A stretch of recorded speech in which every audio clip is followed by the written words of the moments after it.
2월 한 달은 이 구원이라는 주제를 가지고 말씀을 나누었습니다. 오늘은 좀 정리한다라는 생각으로 말씀을 드렸으면 좋겠습니다. 오늘 말씀은 예수님께서 공생애를 시작을 하시고 그리고 처음으로 하신 말씀입니다. 때가 찼다. 이제는 하나님께서 이루실 그 일을 내가 감당해야 될 때가 됐다 라고 말씀을 하시는 겁니다. 그리고 하나님 나라가 가까웠으니 회개하고 복음을 믿으라 라고 선포를 하셨습니다. 두 가지가 있는데 첫 번째는 회개, 두 번째는 복음을 믿는 것입니다. 오늘은 믿음에 관하여 좀 초점을 맞추어서 말씀을 나누려고 합니다. 우리가 신앙생활하면서 가장 많이 사용하는 단어가 믿음이라는 단어일 것입니다. 그런데 과연 우리가 믿음이라는 것이 무엇인가? 그리고 믿는다라는 것이 어떤 것인가? 한번 생각을 해야 될 것 같습니다. 믿음이라는 것을 한 단어로 정의하기는 너무나 어렵습니다. 왜 그런가 하니 많은 것들을 포함하고 있고 또한 설명해야 되기 때문에 한마디로 정의하거나 설명하기가 상당히 어렵습니다. 믿음이라는 것은 우리 성경에서도 말씀하고 있는 용어이기도 하지만 세상에서도 사용되는 단어이기도 합니다. 하지만 두 가지의 그 의미하는 것은 완전히 다릅니다. 성경에서 말씀하고 있는 이 믿음이라는 것은 구원에 이르는 것, 구원하는 믿음을 말하는 것이고 세상에서 이야기하는 이 믿음이라는 것은 구원과는 전혀 상관이 없는 것입니다. 구원하는 믿음이라는 것은 예수님을 유일한 주님, 구원의 주님으로 고백하는 것입니다. 예수님이 십자가 죽음과 부활이 나의 죄를 대속하고 그리고 죄인이었던 나를 의로운 자로 선포하고 내가 이제는 하나님의 자녀가 되었음을 믿고 하나님 앞에 나아가는 것, 이것이 바로 우리가 믿어야 되는 것들입니다. 그런데 이 구원하는 믿음이라는 것은 선물로 받는 것이다 라고 우리가 말씀을 나누었습니다. 에베소서 2장 8절에 있는 말씀인데 말씀을 같이 한번 읽어보겠습니다. 시작. 너희는 그 은혜에 의하여 믿음으로 말미암아 구원을 받았으니 이것은 너희에게서 난 것이 아니요 하나님의 선물이라. 아멘. 은혜에 의하여 믿음으로 말미암아 구원을 받았으니 이것은 너희에게서 난 것이 아니요 하나님의 선물이라. 하나님의 은혜이고 우리에게서 나온 것이 아니랍니다. 그리고 하나님께서 주신 선물이라 라고 분명히 이야기를 합니다. 너희에게서 난 것이 아니요 우리에게서 나온 것이 아닙니다. 다시 말하면 우리의 공로나 우리의 선행으로 이루어진 구원이 아니라는 거예요. 구원의 근거는 어디에 있는가? 예수 그리스도에게 있어요. 예수 그리스도 십자가 외에는 다른 것이 없습니다. 예수님의 은혜로 그리고 일방적으로 우리에게 은혜를 베풀어 주셔서 구원하는 것이지 나의 연약한 믿음을 보시고 구원하지는 않으신다라는 거예요. 그래서 믿음은 그 자체로는 구원의 능력이나 구원의 근거가 될 수가 없는 것입니다. 우리가 종종 사람들을 만나다 보면 또는 전도하다 보면 나는 참 믿고 싶은데 믿어지지 않습니다 라고 이야기하는 경우도 있어요. 이것은요 우리가 믿음에 관한 것을 사실은 잘못 오해를 했기 때문에 그런 표현을 쓰는 겁니다. 믿음이라는 것이 마치 나에게서 나오는 것이라고 생각을 하고 나의 능력, 나의 어떤 것에 근거한다라고 생각을 하고 있는 거예요. 다시 말하면은요, 이 자기의 믿음으로 말미암아 내가 구원받는다라는 생각을 가지고 있기 때문에 그렇습니다. 여러분, 나의 믿음이라는 것을 여러분이 한번 잘 생각해 보세요. 내 믿음은요, 일정하지가 않아요. 내 믿음은 완전하지 않습니다. 내 믿음은 온전하지가 않아요. 때로는 내가 믿음이 좋은 것 같지만은요, 어떨 때는 믿음이 많이 약해진 것 같은 것을 느낄 때도 있을 거예요. 어떨 때는요, 믿음이 참 좋은 사람처럼 살아가기도 하지만 어떨 때는 믿음을 완전히 잃어버린 사람처럼 살아갈 때도 있는 거예요. 또 한 가지는요, 내 믿음을 너무나 강조하다 보면은요, 내 열심으로 내가 하나님을 섬기려고 해요. 그리고 자칫 자신의 확신에 빠지기도 하고요. 또는 자신의 의에 빠지기도 하고요. 또는 영적 교만에 빠질 수도 있어요. 그래서 성경에서는요, 나의 믿음을, 우리의 믿음을 너무나 강조하는 것이 아니라 어디에 강조를 하고 있는가 하니 예수 그리스도의 은혜에다가 초점을 맞추고 있잖아요. 우리가 아까 에베소서 2장 8절에 있는 말씀처럼 하나님의 은혜요 하나님의 선물이라 라고 말씀을 하고 있어요. 또 한 가지는요, 예수 그리스도의 믿음을 강조하고 있는 거예요. 우리의 믿음은 연약한데, 우리의 믿음은 너무나 약하고, 우리의 믿음은 불완전한데 예수 그리스도의 믿음은요 완전한 거예요. 그래서 예수 그리스도의 믿음 안에 모든 것을 맞춰라라고 이야기를 하고 있어요. 예수 그리스도의 믿음이라는 용어가 우리가 조금 어색하기도 한데요, 성경에서는 표현하고 있습니다. 여러분, 갈라디아서 2장 20절 말씀을 같이 한번 읽겠습니다. 우리가 잘 알고 있는 말씀인데 함께 읽어보도록 하겠습니다. 시작. 내가 그리스도와 함께 십자가에 못 박혔나니 그런즉 이제는 내가 사는 것이 아니요 오직 내 안에 그리스도께서 사시는 것이라. 이제 내가 육체 가운데 사는 것은 나를 사랑하사 나를 위하여 자기 자신을 버리신 하나님의 아들을 믿는 믿음 안에서 사는 것이라. 아멘. 하나님의 아들을 믿는 믿음 안에서 사는 것이라 라고 말씀을 하고 있습니다. 이 믿음이라는 것이 용어가 헬라어로는요 피스티스라는 단어예요. 그래서 우리 표현 그대로 믿음이라고 해석을 하기도 하고, 또는 신실함 또는 신실하심이라고 표현하기도 하는 거예요. 복잡하니까 간단하게 설명하면 이렇습니다. 하나님의 아들을 믿는 믿음 안에서 산다라는 이 단어가, 이 말이요, 두 가지로 번역이 될 수가 있어요. 문법적인 차이가 있어서 하나님의 아들을 믿는 믿음이라는 것 하고요, 또 한 가지는 하나님의 아들이 보여주신 신실하심이라고 이야기하기도 해요. 하나님의 아들이 보여주신 예수 그리스도의 믿음이라는 표현이에요. 두 가지가 사실은 다 통용되기도 합니다. 여러분, 이 말이 무슨 말인가 하니요, 내 믿음이 아닌, 우리의 믿음은 완전하지를 않고 우리의 믿음은 불완전해요. 그래서 내 믿음이 아닌 예수 그리스도의 믿음, 예수 그리스도의 신실하심을 의존해라라는 말씀이에요. 그럴 때에 우리의 믿음이 완전해질 수가 있다라는 이야기예요. 우리는 신실하지 못하지만 예수 그리스도는 신실하신 분이세요. 그래서 내 믿음을 의지하지 말고 나의 신실하심을 바라보지를 말고 예수 그리스도의 신실하심과 예수 그리스도의 믿음 가운데 모든 초점을 맞추라라고 이야기를 하는 거예요. 여러분, 나의 믿음은 불완전하고 연약합니다. 그래서 나는 하나님의 약속을 믿는다고 하지만 완벽하게 붙들지를 못하고요, 주님의 말씀에 순종한다고 하지만 신실하지 못한 자라서 우리가 끝까지 신실하게 따라가지를 못하는 거예요. 그러나 그리스도 예수는요 신실하신 분이세요.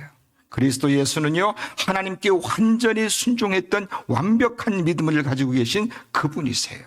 그래서 그분께서 우리를 오히려 붙잡아 주시고 우리를 인도하여 주시고, 그리고 우리의 죄의 모습을 아시기 때문에 용서하여 주시고 주님 안에서 회복시키시는 하나님의 놀라운 은혜가 있는 줄로 믿습니다. 그래서 바울이 예수님의 신실하심에 대해서 계속 강조를 하고 있습니다.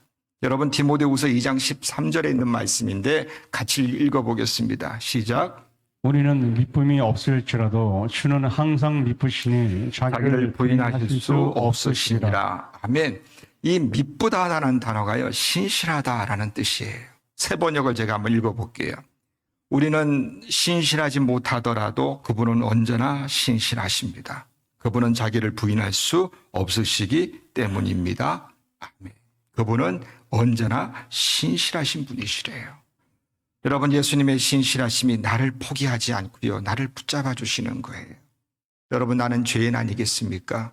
연약한 자예요. 믿음도 완전하지 못해요. 주님을 신실하게 바라보지도 못하는 어리석고 연약한 자예요. 하나님 앞에 완전한 믿음으로 서 있지도 못해요. 그런데 예수 그리스도께서 우리를 붙잡아 주시기 때문에 우리가 주님 예수 그리스도를 믿는 그 믿음으로 나아갈 수가 있어요. 여러분, 나의 믿음은 항상 부족하고 흔들리고 어떨 때는 넘어지고 쓰러지기도 하지만 우리 주님은 믿음의 원천이십니다. 믿음의 완성자예요. 그래서 우리의 부족한 믿음을 세워주시고 채워주시고 우리를 일으켜 세워주시는 줄로 믿습니다. 히브리서 12장 2절에 있는 말씀이에요. 히브리서 12장 2절 말씀 붉은색만 읽어보겠습니다. 시작. 믿음의 주여 또 온전하게 하시는 이인 예수를 바라보자. 아멘. 믿음의 주여 온전하게 하시는 이인 예수를 바라보래요.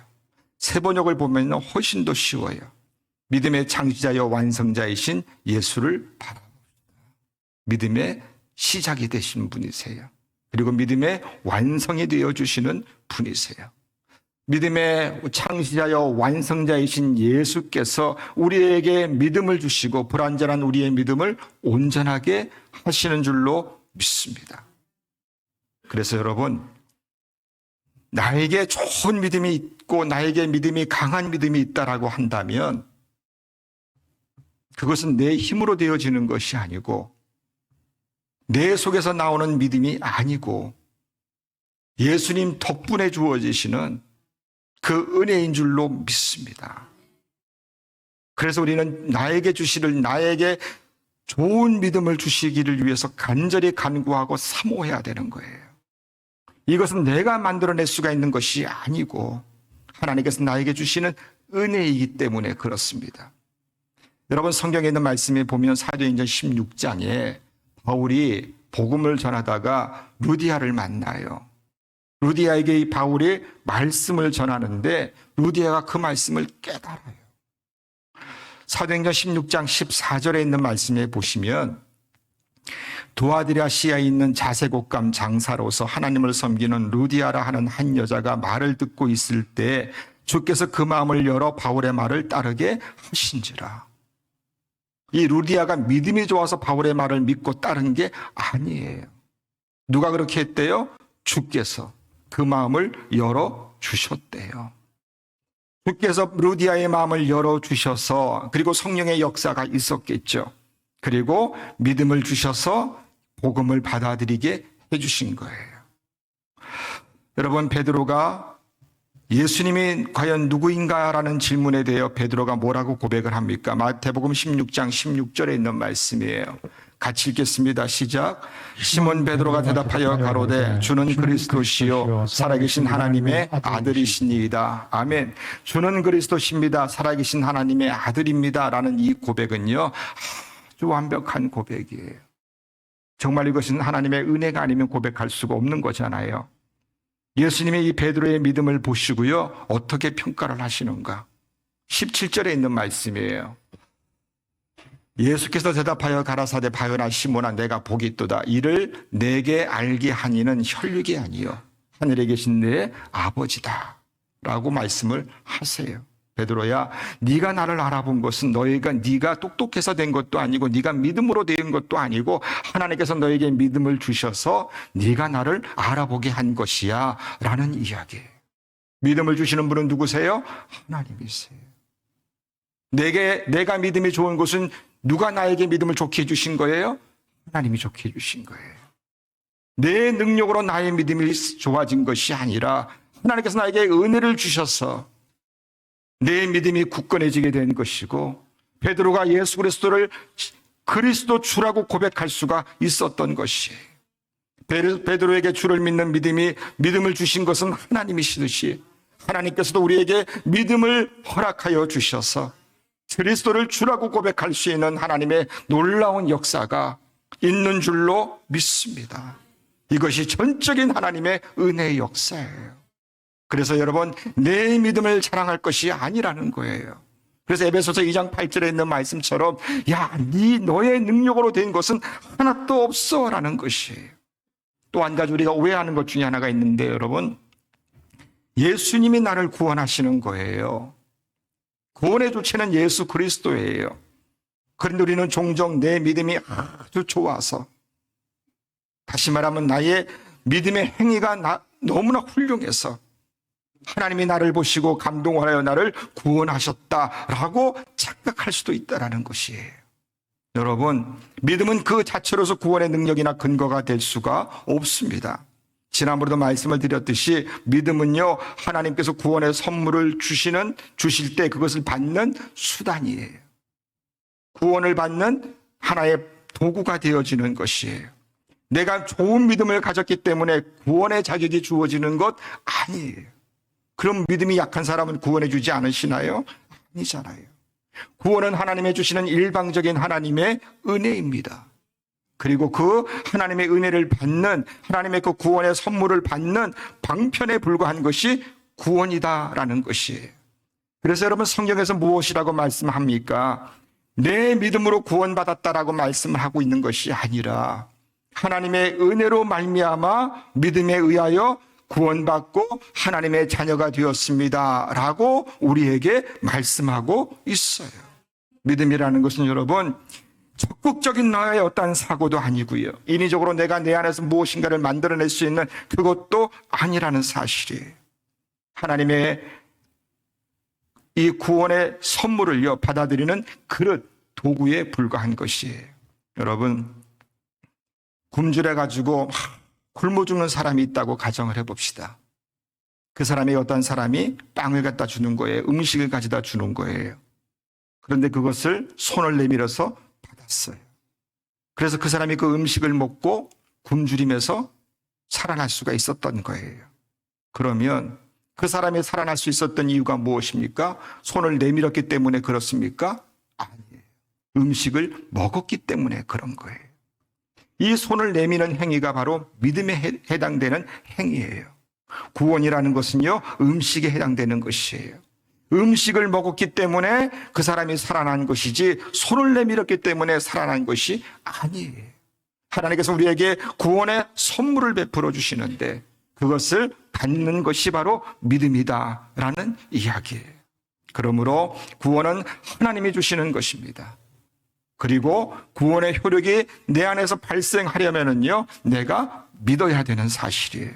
그래서 믿음으로 복음의 증거와 하나님의 구원의 약속들을 기꺼이 받아들이는 것이 너무나 중요합니다.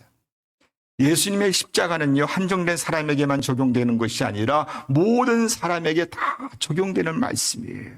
예수의 복음은요, 모든 사람들에게 다 증거되어지잖아요. 그럼에도 불구하고 그 말씀을 믿는 사람이 있고 믿지 않는 사람이 있습니다. 예수님이 세상의 죄를 지고 십자가를 지셨고 예수님의 십자가의 은혜가 선포되어졌는데 자동적으로 모든 사람들에게 다 효과적으로 그 말씀이 다 적용되는 것은 아니잖아요. 그 말씀을 듣는 자가 있고 그 말씀을 듣지 않는 자가 있어요.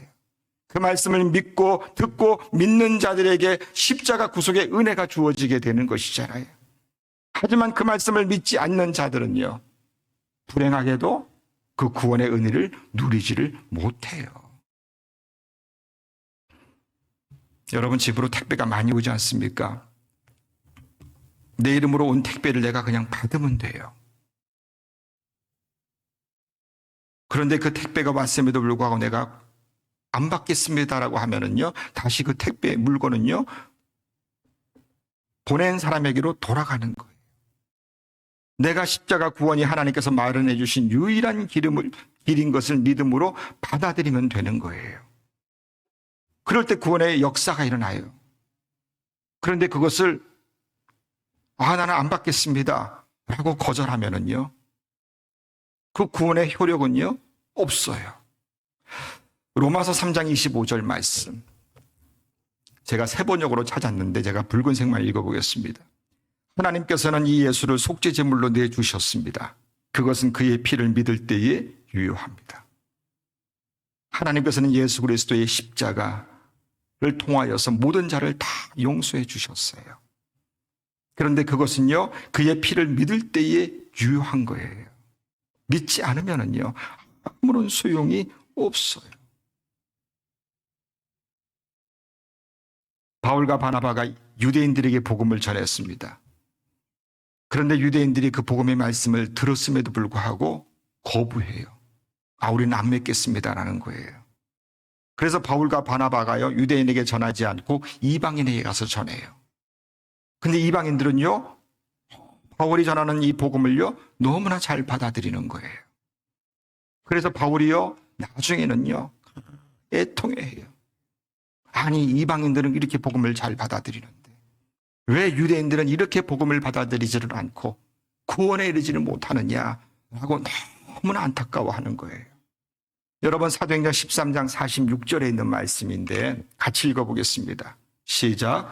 바울과 바나바가 담대히 말하여 이르되 하나님의 말씀을 마땅히 먼저 너희에게 전할 것이로되 너희가 그것을 버리고 영생을 얻기에 합당하지 않은 자로 자처하기로 우리가 이방인에게로 향하노라.